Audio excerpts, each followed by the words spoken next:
And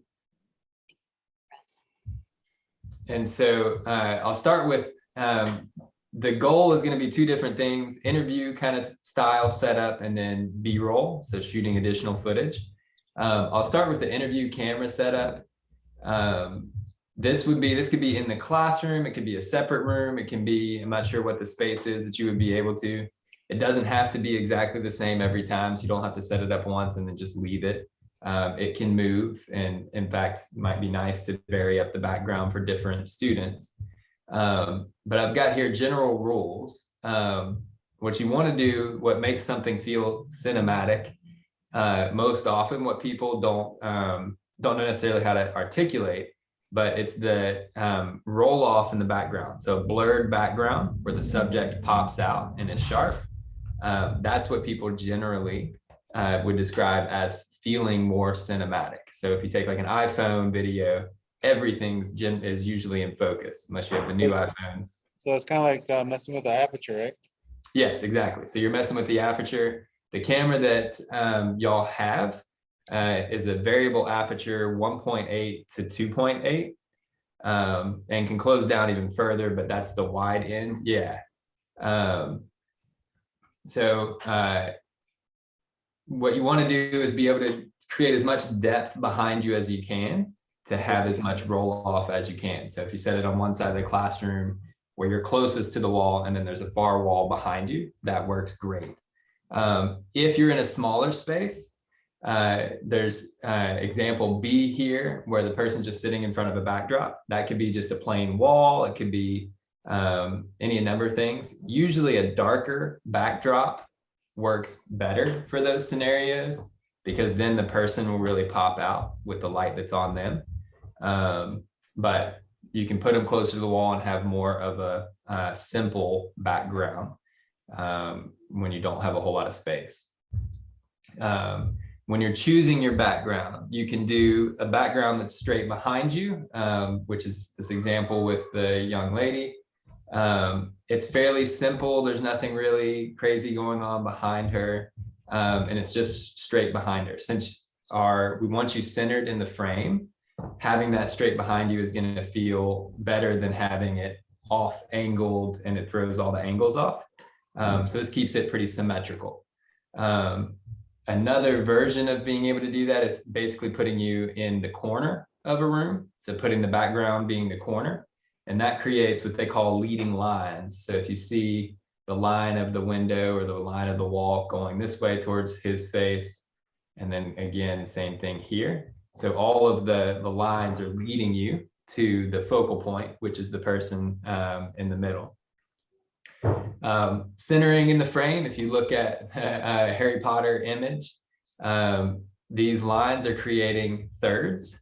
And so there's the rule of thirds in film that helps us to create pleasing compositions. So we naturally tend towards very specific compositions and recognize those as being more intrinsically beautiful when we do that. So for center framing, obviously you're right in the middle, and then the eyes are on the upper third.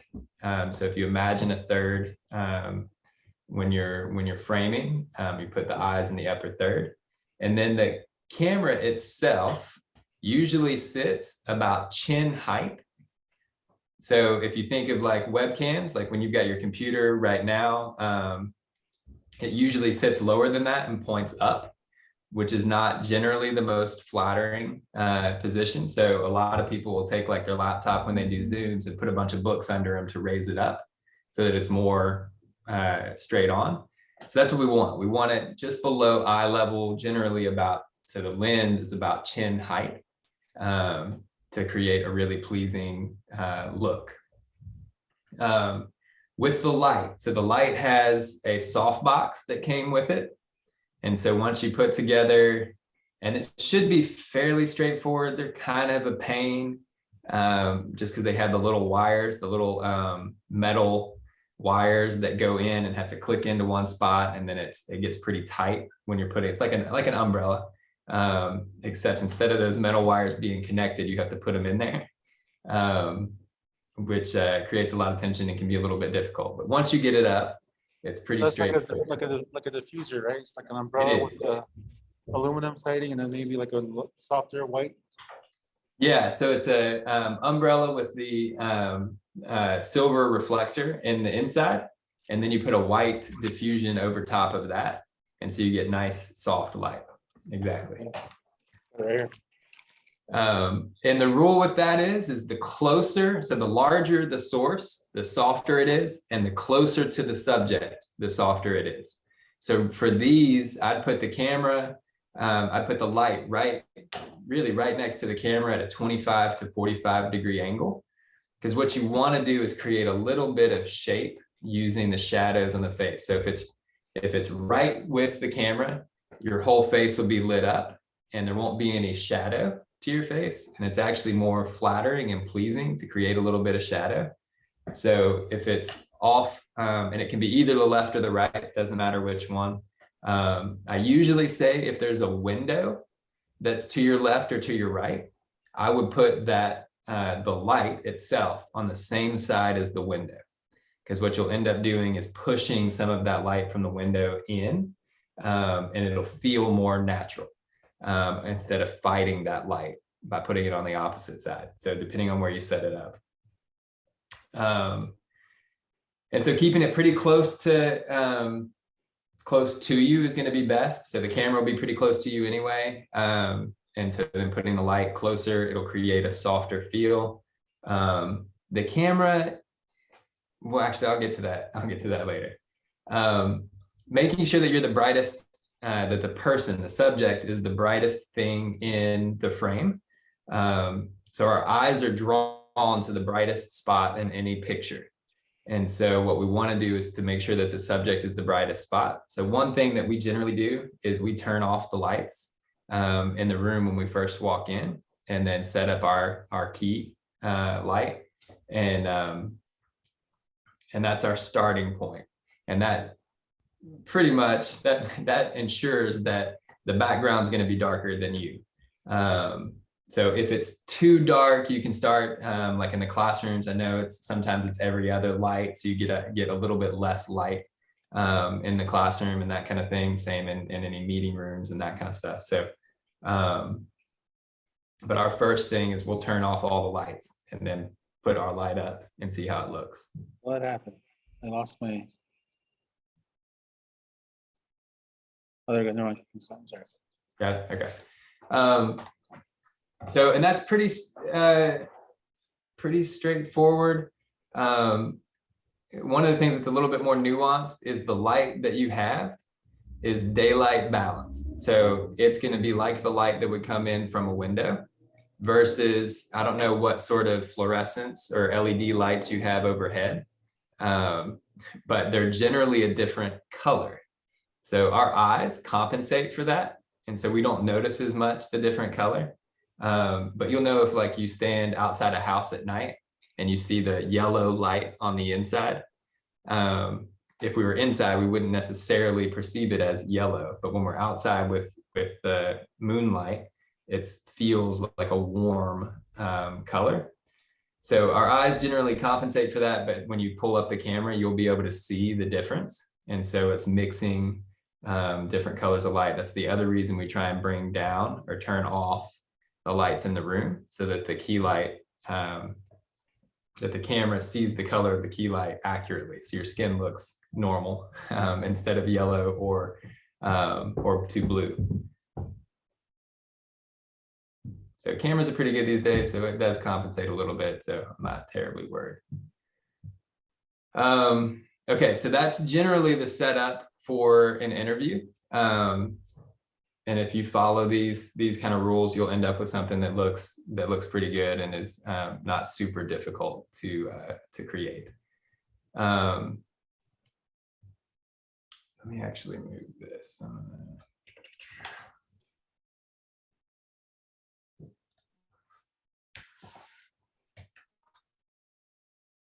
Yeah, there we go. All right, camera settings. It's an excellent little camera. And you can pretty much just set it to auto and it will do pretty good. I think they call it intelligent intelligent auto or intelligent movie. But this link that I have, which is the Sony ZV-1 tutorial, 7 tips and tricks, it actually shows him pulling up the menu system, which on Sony's can be a little bit complicated. So you see which button he hits and where he scrolls to set it all up. And the settings that he uses are pretty close to, you'll be able to see the ones that I've outlined below that are a little bit different, to set it up the way that we would want it set up. And so then there's another one called picture profile, which you'll see in that tutorial, but there's another video right here that has a snippet between 4 minutes and 45 seconds and 6 minutes and 32 seconds. And the video, actually, I've got it linked to start at that 4:45. And that's just him selecting what the picture profile is, which gives us it'll match more what our cameras do. Audio is set to auto. I need to get actually an address. I have another mic that can plug into that, which will actually get you better audio. It's got pretty good audio built in, but I've got a mic that'll help. And I meant to send that. I just haven't done that yet. So if Physical address or mailing address? Mailing address. Okay. So if you email that to me, I'll get it out tomorrow. So it'll get to you pretty quick. All right. Camera set to intelligent movie and if you do that, really, it's going to be great. So I'm not worried about it. If you get into the settings, there is a way, especially for the interview, to set it to eye detection. So it does autofocus.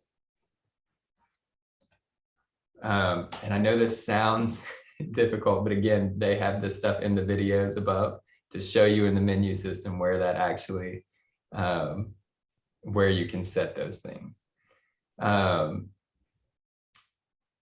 The use of an ND filter, which basically just brings down, it's like putting sunglasses on when you're outside. So if you're in a very bright setting, then you can use the ND filter, and I've got here the button on the camera that you select, and then you'll see ND on or off, and you can adjust that there. So if you go outside, you can turn that on and it'll give a more pleasing look. Stabilization for B-roll purposes. It's the same button. You hit the FN button and change it from, and it should be a little thing that has like a hand with little parentheses next to it or quotes next to it, which is like a shake. And so this is stabilization. So if you're using it handheld for B-roll and walking around with it, shooting footage, you can turn on stabilization and it'll smooth out all that footage. And it looks really nice on that camera. And it comes with a little small tripod kind of thing that you can, and that closes up and you can hold it and use it as a handle when you're walking around, which also helps to stabilize it for B-roll purposes. Okay, I'm gonna pause there. That's a lot of technical information. So my expectation is that if you can watch that video as a group with the camera in hand, start to set some of those settings. And if you have any questions or things aren't making sense or aren't working, then we could jump on another call or shoot an email and I can answer them that way. Okay. It's hard without the camera in hand, and Sony, unfortunately, it's a great camera, but Sony's menu system is not super intuitive. So it does take a little bit of going through some pretty heavy menus to set some of this stuff. And end of the day, turn it on, put it in movie, hit record, we'll have video. So this is like best case scenario. don't let it intimidate you. You can do it out of the box, and we will definitely be able to use that as well. So don't be too intimidated. Okay, moving on. This is more what we're shooting and how we're shooting it, which is honestly more fun. So B-roll, which if you, to explain what that is, back in the day when they shot on film, they had their A-roll, which was the footage of the action as it's taking place and the person talking. B-roll was a secondary camera, and it was a roll of film that would shoot if they're talking about purchasing a new car. And then you would see video of this car and the interior, the exterior, and the steering wheel and the wheels and all the stuff. That's called B-roll. So you'd still hear the person talking underneath, but instead of seeing them, you see footage of what they're talking about, or something related to that. So B-roll is any footage that we would put on top of an interview or a sound, a voiceover kind of thing. So general rules for B-roll is we hold shots for at least 30 seconds. One of the typical things when you're first starting out shooting stuff is that you'll film for what'll feel like an eternity, and then it'll end up being 5 seconds, and you can't use it because it's not enough time to be on screen. And so we say generally 30 seconds, roll for 30 seconds, then cut, and then start a new shot. Wide, medium, tight. These are the basic principles for filming any sort of scene. So you start with a wide, which is called an establishing shot. So it's often an exterior shot of the building that you're going into the room where the people are. So you'd start with this exterior that gives you the location. Or you're starting in a classroom, and you shoot a wide of the classroom with the professor at the front, and then it cuts to a medium or a tight on the student who's listening. So a wide helps us to establish where we are. So for purposes of what y'all will be doing in the classroom, that you could start with the wide shot of the classroom and all the students sitting around either in a circle or at their desk, depending on which, when it is that you're getting together on that day. Then you can start going in and getting the other shots of particular students. And it can be students talking, but it doesn't have to always follow whoever's talking. You could point it at other people who are listening, who are having a reaction. So say a student asks a question, and so then the professor, the teacher, you start talking, and so it's kind of on you. But since the student asked the question, we could actually put the camera on the student as they're listening and hearing the answer, and are having this realization of oh, that's what it means. So we're capturing more the reaction than we are just following whoever's talking. So instead of bouncing back and forth that way. Again, whatever you get is going to be great. But these are basic kind of principles to help us think through how we're capturing it. Movement. I mean, the kids walk around with phones and videos and TikTok and all that kind of stuff. They kind of have an idea where they just bounce around and shoot stuff. Generally speaking, for B-roll, that's fine. You're just creating more content and different angles and different views of the space and of the people. So that's great. I would say don't sit the entire class. If you're filming, 5 minutes of a conversation, don't sit the entire class and have the camera on a tripod filming just from there. You would actually want to start in one spot and then move it around. Even if you're still filming, move around to another side and capture multiple angles of it, so that we can use as much as possible from different angles.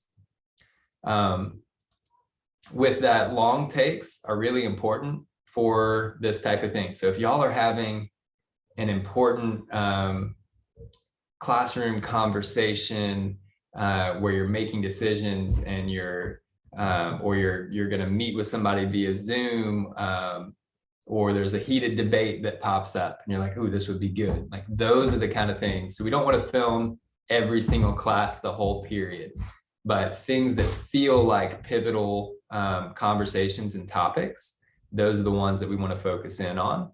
And so that does take a little bit of just kind of, and the students that are on, you will know when class is interesting. When you're intrigued and not falling asleep in class, you know that it's interesting. So, so you'll recognize those moments where it doesn't feel like the monotony of school, where you have the things that you just have to do, versus like, oh, this is an interesting idea, or this is something that speaks to you. Then you can say like, all right, let's grab the camera and film this part. So that would be really good. So then what to film, more specifics, interviews. The goal with the interviews is to get some of the personal stories and experience of their own lives, but also what they're doing in the class, what this means to them, why they're doing this. You know, why does it speak? Why is this important to you personally? What's most interesting about what you're learning? How do you find hope in your daily life? What is it about basketball particularly that you love or that brings the community together? So there's going to be, depending on what it is that you're talking about at different points, there's probably going to be some thoughts and feelings that are brought up through the research that you're doing, through the conversations that you're having. That's what we want to capture. So to make that really personal. So in some ways it is the most difficult part because it'll require the students to be somewhat vulnerable. So I would suggest for the interview portion, if it is possible to have it in a quiet space, separate from other people listening and being around, that'd be really beneficial to get more fruitful dialogue with the person. It'll be direct to camera, so they'll look at the camera. It's kind of a video. The idea is kind of a video journal of the process for each of these students making, going through this class and making this program, and what it'll eventually end up in the end. So that's a really important and probably the most difficult part of this. For B-roll, again, the same thing, classroom discussions on particular topics, when decisions are being made, when you bring in outside source into the classroom, or if you Zoom with students or elders that are somewhere else to record the Zoom, and then also record on the camera, the classroom, as they're listening.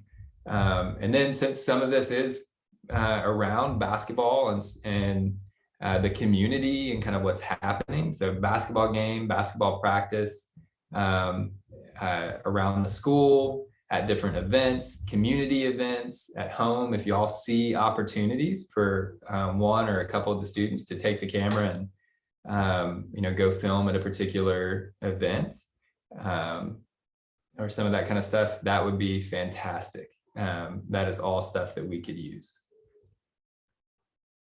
So I've talked a lot, I've thrown a lot of information out there, but it is specifically what's on here. So do y'all have any, does this make sense? Do y'all have any immediate thoughts or ideas as it relates to all of this? I think I can pretty much go through with the instructions and whatnot with the kids, pretty much. Yeah. This seems pretty.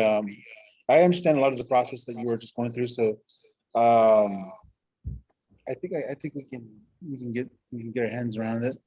Right now, I was going to meet with these students here like sometime next week to start talking about ideas, kind of start getting ideas of what to just take practice shooting at, you know.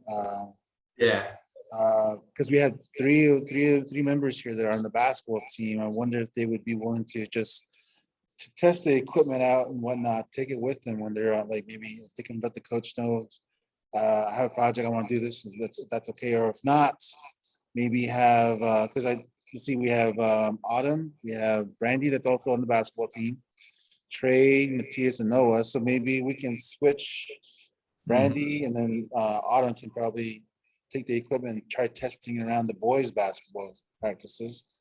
And then Noah, Trey, and Matthias can do the same for the girls' practices and just kind of get an idea how to work the equipment. I'll be there if that's the case, if I need to be, just to kind of check on them and see if there are any questions on the spot. So that'd be no problem. Awesome. That's great. That'd be fantastic. Okay. I also Trey? Okay. recorded this because I think Perfect. that'll be great. So I'll save it and send it to you, and that way they can listen to it again. Or if we have anyone else who wants to join the film crew or the project, you can have this as an archive for them to listen to. Dan, this document is fantastic. Thank you. Yeah, Good. I'm excited. I am too. I have two other students that were very, very interested. They're trying to see if they can work it around their school schedule and do this period as asynchronous for themselves. They were really interested in the journalism aspect of what I was doing before. So they were asking me questions about what are we doing with this? And I basically told them it's kind of like journalism in a way. So they were trying to work around with our dean of students here to see what they can work out with their schedule. So I'm hoping that we can get them on board. If not, I can meet with them probably separate from this class and still tune them in on everything and then go from there with them. Because they were very, very interested in wanting to do it. Oh, that's awesome. That's great. Cool. And I'd be happy if there's time when I make it there to sit down and kind of look at what they've been doing and talk through kind of how it's looking and make adjustments and show them some other things. I love doing that anyway. So that'd be great. Okay. Dan, where do you want this loaded to? Is there a place that this should go when they're doing it? So there should be a hard drive and a card reader in that stuff. So my thought originally was if everything goes on the hard drive, and then when I'm there, perfect. Yeah. So when I'm there, I can duplicate that drive. Okay. And then bring home the stuff. I'm not sure 100% how large the files are. Like our camera, we fill up on a shoot, 3 to 5 terabytes on one shoot in just a couple of days.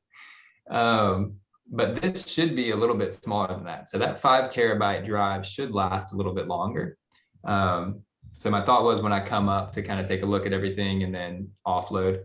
But then over a period of time, we'll probably mail drives back and forth. So we'll send a new one out and they'll send us that one so that we can get drives. Uploading larger files and video files like this just takes almost as long as mailing it. Yeah, I hear you. No, yeah, that's great. That's a great question. Thank you, Tiffany. I was trying to think if there was anything else with that. I don't think so. What do you Yeah, think, guys? on my end, I think I'll be working with the students on the interviewing process. Once we get the research method going on the different topics that I'm thinking of approaching with this, I think I'll be helping them with the interview process and trying to gather their thoughts and trying to get them to understand what open-ended questions are and really try to get the feel for the person that's being interviewed. So that way I can help them out with their questioning process and whatnot. But I think this would be good for them. I really do. I'm excited. I'm personally excited. I just need to meet with them more often now to start planning out ideas, start hashing out little things and start shooting. Yeah. Yeah. I want to start to have them shooting like next week if possible, just to get some ideas out there. Yeah. But I haven't heard much from the students themselves, but I'm excited to see where they want to take it, like where they want to go with it. What's interesting to them. Yeah. Could one of you jump on and maybe give us some ideas? We've had a little time in between when I was there, and you've met Dan. What are your thoughts right now?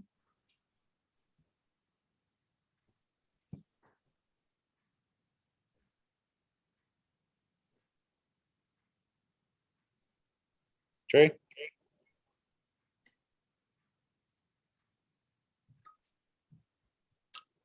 Trey may have left. I see a message that his computer died. He died and he came back. How about Brandy?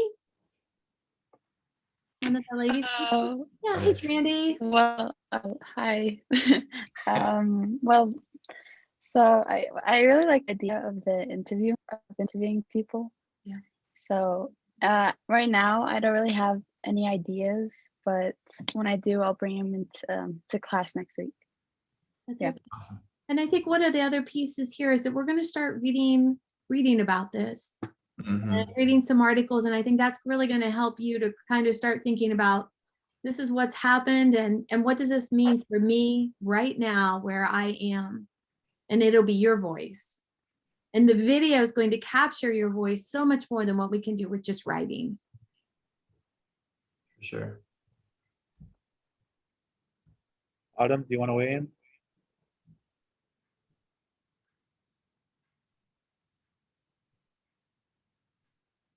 I have no ideas, but listening to everything that was being said, it sounds pretty good. Awesome. I'm so glad. No, that's cool. And I know as you guys start to think about it and brainstorm and go through the class, more things are gonna come up. I think one just on our end in terms of like the ideas of what to shoot and when to shoot them and all that kind of stuff. Those are kind of our initial thoughts, but y'all will be there. Y'all will be in those moments. Y'all will know what's interesting. You'll know what's important to you, what's important to the students in the class is where we should focus. So I just want to make sure that y'all have that freedom to be able to direct where this thing is going, because it's your voice that's most important. It's not my experience, it's your experience that's gonna be the most moving and impactful and create the most compelling story. And so I just want to make sure that you guys have that freedom to make this your own. That you're not all this stuff, you're not doing this for me. We're helping to give tools for you to be able to do this. That's the goal. Not just to send us stuff based off of this outline. So feel that freedom, and really, I hope you can embrace that idea and make it your own for sure. And I echo what Dan says. We're going to learn a lot from you. And that's why we've said yes. We're just so excited to be here with you. Matthias said that he's good with it. He's just waiting to sit down and talk some more about it, right? Great. He's sitting in the back of the classroom, so. Okay. Hey, in person. Well, Yeah. maybe could we try to plan a time, you and I, Mr. Patterson, next week that I could be on live with everybody? We can look at that. Yeah. Okay. Yeah, we can try for. Your classes. Matthias, do you have anything like coming up with like tests or anything? Well, I'll reach out to you and we'll figure Okay. that. Yeah, I don't want to put you on the spot, but that'll be great. And now I Okay. can be with you and the students. We can get started on the other part. Okay. So, That works. Dan, I'm Okay. so excited for them. I would love to have this. Good. Thank I you think for the it'll- master class. Yeah, totally. I wish we had more time and we were in person. It'd be a lot of fun, but this will do for now. It'll happen. And Mr. Patterson, thank you so much. Yeah, Yeah, thank you. no problem. No problem. Thanks, kids, for showing up. Brandy, Yes. Autumn, Trey, Matthias, Tawny. Thank you for showing up. Yes, thank you. Awesome. All right, All guys. Peace, y'all. I'll be in touch too about travel and everything. We'll figure Okay. it out. That totally works. All right. All right. And I'll save this recording and send it out to everyone. Okay. You All take right, sounds care. good. All right. Thanks, Tiffany. Bye. Bye.